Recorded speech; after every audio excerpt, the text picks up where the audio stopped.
Las papas, potatoes.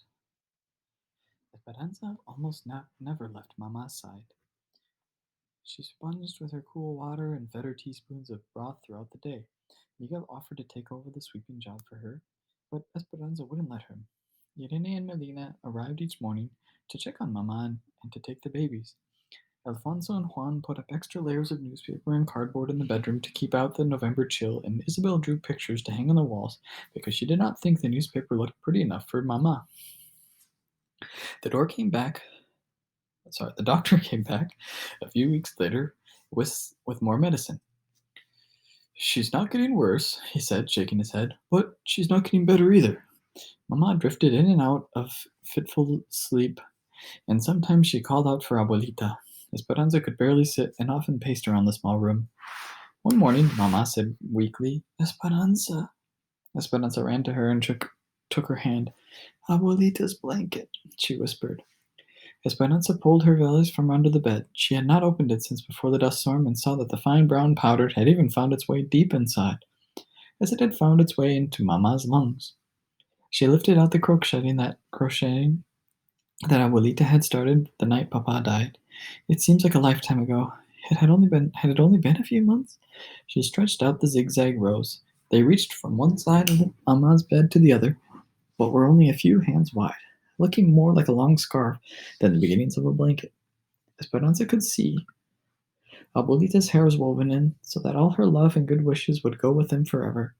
She held the crocheting to her face and could still smell the smoke from the fire and the faintest scent of peppermint. Esperanza looked at Mamma, breathing uneasily, her eyes closed, but it was clear she needed Abuelita. They both needed her. But what was Esperanza to do? She picked up Mamma's limp hand and kissed it. Then she handed the strip of zigzag rose to Mamma, who clutched it to her chest. What had Abuelita told her when she'd given her the bundle of crocheting? And then she remembered. She had said, Finish this for me, Esperanza, and promise you'll take care of Mamma. After Mamma fell asleep, Esperanza picked up the needlework and began where Abuelita had left off.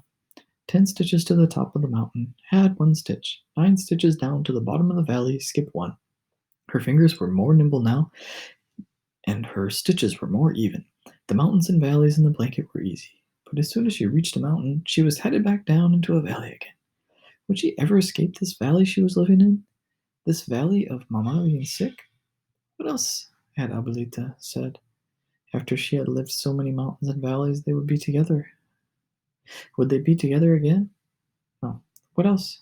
After she had lived many mountains and valleys, they would be together again.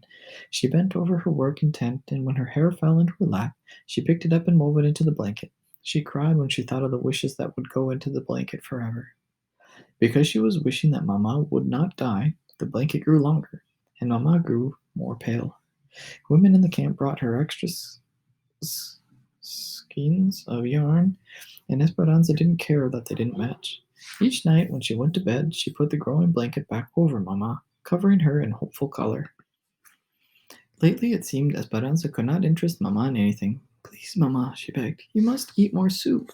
Please, Mamma, you must drink more juice. Mamma, let me comb your hair. It'll make you feel better. But Mamma was listless, and Esperanza often found her weeping in silence. It was as if, after all her hard work in getting them here, her strong and determined mother had given up. The fields frosted over, and Mamma began to have trouble breathing. The doctor came again with worse news. She should be in the hospital. She's very weak, but more than that, she's depressed, and she needs nursing around the clock if she is to get stronger. It's a country hospital, so you would not have to pay, except for doctor bills and medicines. Esperanza shook her head no. The hospital is where people go to die. She began to cry. Isabel ran to her, crying too. Hortensia walked over and folded them into her arms. No, no, no, she's going to the hospital to get better.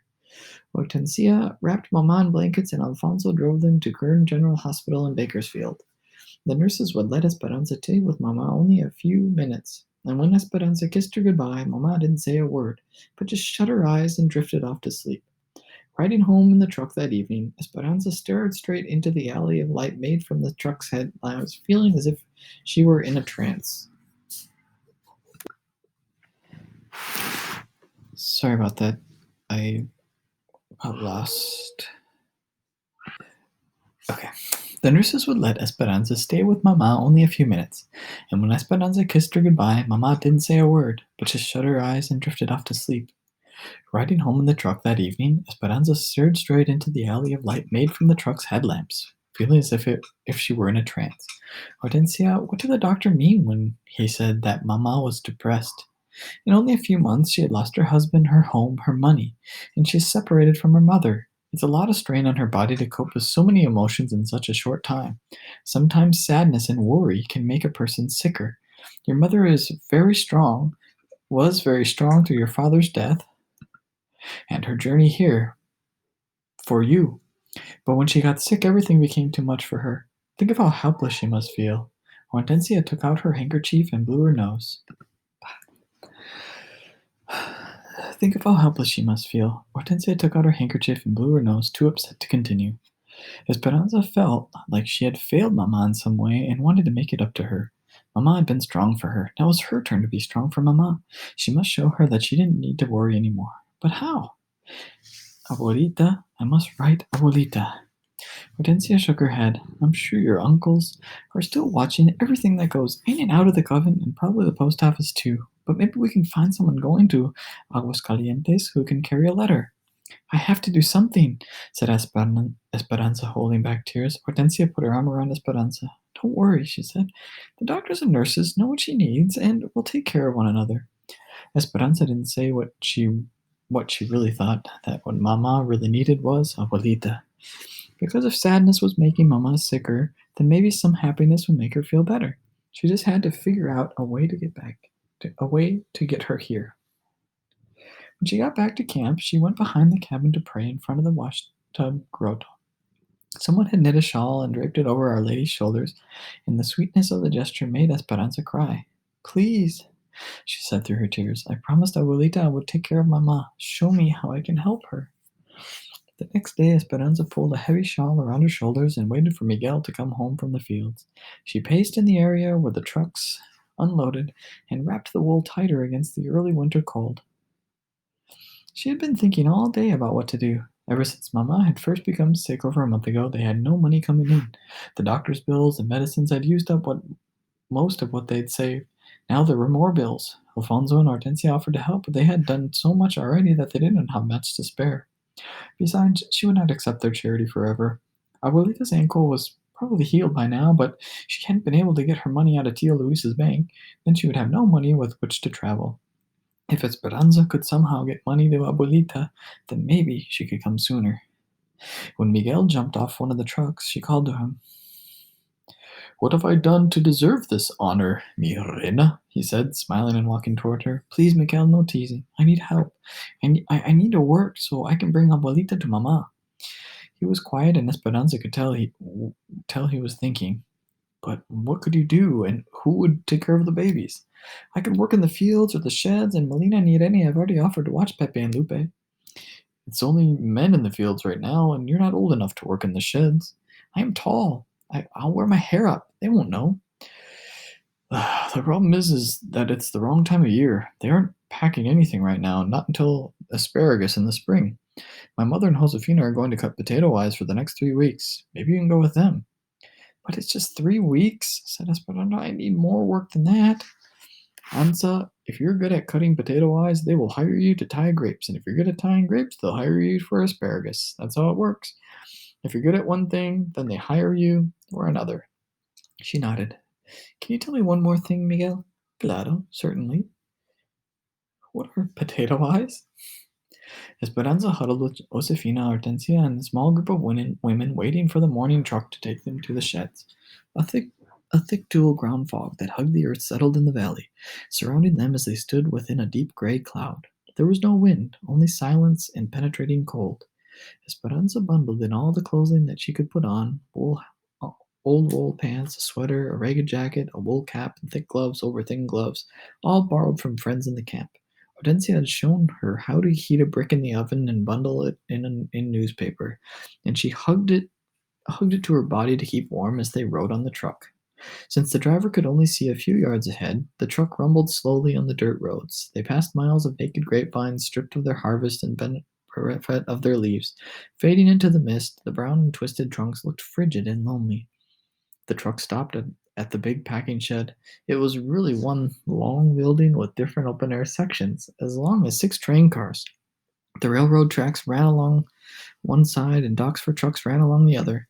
Esperanza had heard Mama and the others talk about the sheds, how they were busy with people, women standing at long tables packing the fruit, trucks coming along with their loads of fresh from the fields, and workers stocking the train cars that would later be hooked to a locomotive to take the fruit all over the United States. But cutting potato eyes was different. Since nothing was being packed, there wasn't the usual activity. Only 20 or so women gathered in the cavernous shed, sitting in a circle on upturned crates protected from the wind by only a few stacks of empty boxes. The Mexican supervisor took their names. With all their faces, Josefina told Esperanza if she was a good worker, the bosses would not concern themselves with her age, so she knew she would have to work hard. Esperanza copied everything that Hortensia and Josefina did. When the women put the hot bricks between their feet to keep them warm while they worked, so did she. When they took off the outer gloves and worked in the thin cotton ones, she did the same. Everyone had a metal bin sitting behind them. The field workers brought cold potatoes and filled up their bins. Hortensia took a potato and then, with a sharp knife, she cut it into chunks around the dimples. She tapped her knife on one of the dimples. That's an eye, she whispered to Esperanza. Leave 2 eyes in every piece so there will be 2 chances for it to take root. Then she dropped the chunks into a burlap sack. When the sack was full, the field workers took it away. Where do they take them? She asked Hortensia. To the fields. They plant the eye pieces and then the potatoes grow. Esperanza picked up a knife. Now she knew where the potatoes came from. The women began chatting. Some knew each other from camp, and one of them was Marta's aunt. Is there any more talk of striking? Asked Josefina. Things are quiet now, but they're still organizing, said Martha's aunt. There's a talk of striking in the spring when it's time to pick. We're afraid there will be problems. If they refuse to work, they will lose their cabins in the migrant groups, and where will they live? Or worse, they will all be sent back to Mexico. How can they send them all back? Asked Hortensia. Repatriation, said Marta's aunt. La migra. The immigration authorities round up people who cause problems and check their papers. If they're not in order or if they do not have their papers with them, the immigration officials send them back to Mexico. We have heard that they have sent people whose families have lived here for generations, those who are citizens and have never even been to Mexico. Esperanza remembered the train at the border and the people being herded onto it. She had been thankful for the papers that Abuelita's sisters had arranged. Marta's aunt said there's also some talk about harming Mexicans who continue to work. The other women sitting around the circle pretended to concentrate on their potatoes, but Esperanza noticed worried glances and raised eyebrows. And Hortensia cleared her throat and said, Are you saying that if we continue to work during the spring, your niece and her friends might harm us? We're praying that does not happen. My husband says we will not join them.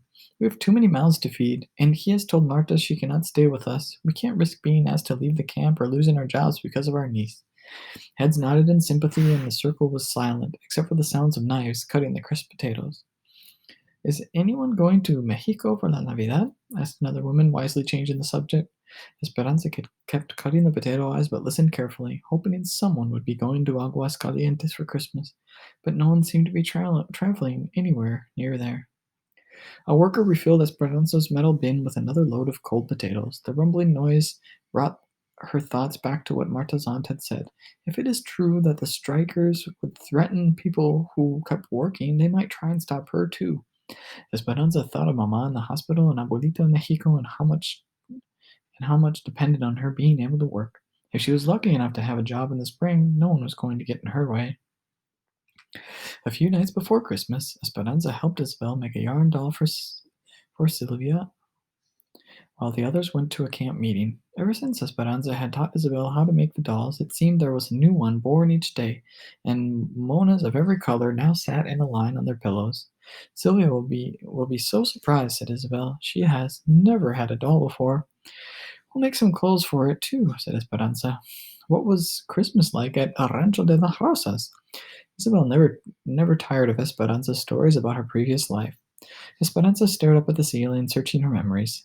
Mama decorated with Advent wreaths and candles. Papa set up the nativity scene of moss in the front hall, and Hortensia cooked for days. There were empanadas filled with meat and sweet raisin tamales. You would have loved how Abuelita decorated her gifts. She used dried grapevines and flowers instead of ribbons. On Christmas Eve, the house was always filled with laughter and people calling out, Feliz Navidad. Later, we went to the cathedral and catedral and sat with hundreds of people and held candles during midnight mass. Then we came home in the middle of the night, still smelling of incense from the church, and drank warm atole de chocolate and opened our gifts. Isabel sucked in her breath and gushed. What kind of gifts? I can't remember, said Esperanza, braiding the yarn doll's legs. All I remember is being happy. Then she looked around the room as if seeing it for the first time. One of the table legs was uneven and had to be propped up by a piece of wood so it wouldn't wiggle. The walls were patched and peeling. The floor was wood plank and splintery, and no matter how much she swept, it never looked clean. The dishes were chipped and the blankets frayed, and no amount of beating could remove their musty smell. Her other life seemed like a story and she had read in a book a long time ago, Un cuento de hadas, a fairy tale. She could see the illustrations in her mind, the Sierra Madre, El Rancho de las Rosas, and a carefree young girl running through the vineyard. But now, sitting in this cabin, the story seemed as if it were about some other girl, someone Esperanza didn't know anymore. What do you want for Christmas this year? Asked Isabel. I want Mama to get well. I want more work, and she stayed at her hands and took a deep breath. In 3 weeks of potato eyes, after 3 weeks of potato eyes, they were dried and cracked from the starch and had soaked through her gloves. I want soft hands. What do you want, Isabel? Isabel looked at her with big doe eyes and said, That's easy. I want anything. Esperanza nodded and smiled, admiring the completed doll. She handed it to Isabel, whose eyes, as usual, were excited. They went to bed, Isabel in her cot, and Esperanza in the bed that she and Mamma had slept in. She turned toward the wall, yearning for the holidays of her past, and repeated what was becoming a nightly ritual of silent tears. She didn't think anyone ever knew that. She cried herself to sleep until she felt Isabel patting her back. Esperanza, don't cry again. We will sleep with you if you want. We? She turned towards Isabel, who was holding the family of yarn dolls. Esperanza couldn't help but smile and lift the covers. Isabel slid in beside her, arranging the dolls between them. Esperanza stared into the dark. Isabel had nothing, but she also had everything. Esperanza wanted what she had. She wanted so few worries that something as simple as a yarn doll would make her happy. On Christmas Day, Esperanza walked up the front of the steps of the hospital while Alfonso waited in the truck. A couple passed her carrying gifts wrapped in shiny paper. A woman hurried by, carrying a poinsettia plant and wearing a beautiful red wool coat with a rhinestone Christmas tree pointed to the lapel. Esperanza's eyes riveted on the coat and the jewelry. She wished she would give Mamma a warm red coat and a pin that sparkled. She thought of the gift she had in her pocket. It was nothing more than a small, smooth stone that she had found in the fields while weeding potatoes. The doctor had moved Mamma to a ward for people with long-term illnesses. There were only 4 other people on the floor, and the patients were spread out, their occupied beds scattered among the rolls of bare mattresses in the long room.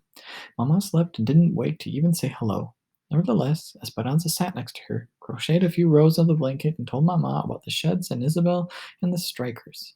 She told her that Lupe and Pepe could almost walk now, and that Miguel thought that Papa's roses showed signs of growth. Mamma didn't wake to say goodbye either. Esperanza tucked the blanket around her, hoping that the color from the blanket would slowly seep into Mamma's cheeks. She put the stone on the night table and kissed Mamma goodbye. Don't worry, I will take care of everything. I will be la patrona for the family now.